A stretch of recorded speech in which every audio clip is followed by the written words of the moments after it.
Yeah, he's trying to break into the house. Don't worry. I'm on phone with 911 now. 911, what's your emergency? Yeah, this guy's breaking into our house, and we need police ASAP. Okay, and, wait, which agency are you requesting? John, he's asking which agency wants to help us. Which agency? Everybody. Send everybody you can. Alright, don't worry. Units should be pulling up right now. You should probably be able to see them from outside the window. Okay, now this just seems a little excessive.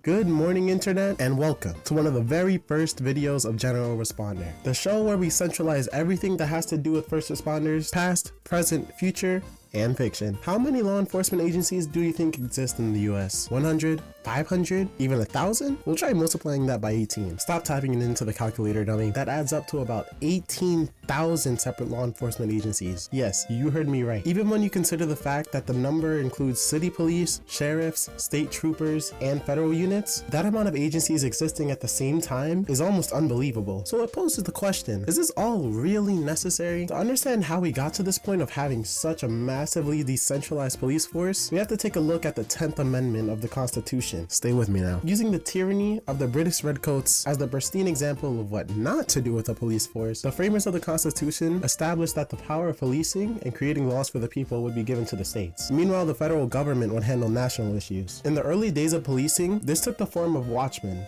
sheriffs, and slave patrols. But over time, they transformed into today's city police departments, country sheriffs, and state troopers, each with their own purpose and jurisdictions. But with the advance of technology in the 1900s, with things like the automobile revolution and the explosion of factories, not like literally, but figuratively, there were a lot of factories made in the early 1900s. Crime also exploded, not being helped by the implementation of prohibition and organized crime, and too many additional factors to even mention. For policing to keep up in such a turbulent time, new agencies arise to deal with the new specific crimes being committed, rather than merging with the ones that already existed. With most known federal agencies, like the FBI and the DEA, coming into play much more recently. Repeat this process over the course of a century, and you arrive at our current situation with over 18,000 active law enforcement agencies. Now, while the fragmentation of our country's police force exists for a good reason, there are a good amount of issues that come with it. Have you ever been watching body cam videos from one department and thinking, yeah, this is what I'd expect a police officer to be like, only to start watching another one from a different department and wondering, do they just give any random Joe from down the block a gun and a badge and say, good luck, figure it out? Well, yes, there are a lot of factors at play. One of the main reasons for this is the variation of training between departments. Now, while an academy's length doesn't necessarily indicate the quality of its officers, it can definitely cause a discrepancy in the service you receive, depending on where you are. This also being exacerbated by the fact that there's no gold standard for procedure. While you can have every part of your interaction be civil, getting let off with a warning for going 5 over the speed limit in one part of town, 10 minutes down, when you get pulled over by Officer Thundercock, whose body cam still has the protective film on it in the box from 95, expect to be walking home from the precinct. Another issue that arises from such a large amount of agencies is the fragmentation of information. There's currently no existing mandatory national database for things like use of force, officer misconduct, or shootings. All that exists is a voluntary system established by the FBI in 2019, but reportedly less than 50% of agencies actually use it, leaving large gaps on crucial data points. And this isn't even mentioning the operational incompatibility due to most agencies using different reports or systems, or the cost of maintaining thousands of separate agencies with each having their own logistical needs. And apparently the only unifying issue between all of them is the mandatory overtime because they can't find anybody to cover you, and that's your fault. But while there definitely are negatives to having such an unconsolidated police force, there are advantages to this approach. In addition to the point that the decentralization helps to prevent with tyranny and the abuse of power like seen in the Redcoats from Britain, it also allows for more effective policing when it comes to specific issues. Since local departments have autonomy with their procedures, they're able to tailor their approach to more specific needs of the community. If you only have a hammer, every problem is a nail, but the flexibility to the approach allows for problems to be addressed in a more creative manner. Take for example when the Portland, Oregon officers created the Warmth Patrol.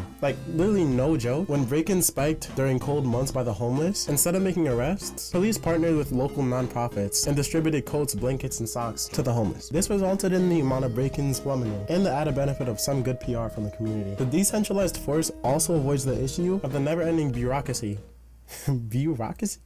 bureaucracy that large organizations like the Army face when they try to implement anything new. Like the addition of body-worn cameras. It's a lot easier to worry about pushing it out to a department of 5,000 than it is to the over 1 million law enforcement officers in America. But let's not worry about Officer Thundercon. He'll unbox that camera one day when he's ready. But there you have it. Now you know some of the positives and negatives of America's huge unconsolidated police force and the reason why it exists. So what do you think? Should we try and centralize the police force, or are things heading in the right direction? Me personally, I'm hoping we hit a solid 20,000 agencies by the end of the year, but that's just me. Alright everybody, thank you so much for stopping by for one of the first ever videos of General Responder. I actually released 2 other videos alongside this one, so you're only 33% of the way there if this is the only one that you watched. So if you want to know if firefighters are poisoning themselves every time they suit up to go to work, check out the video on the left. Or if you want to learn about the life-saving drug that everybody should be carrying, the video on the right is for you. And if you already saw them, well, it looks like you earned your state-of-the-art first responder badge, my little General Scout. I think I'll place it right here on your subscriber sash. Hungry for more? You don't have to wait long, because new videos and more patches come next Friday. So stay tuned for that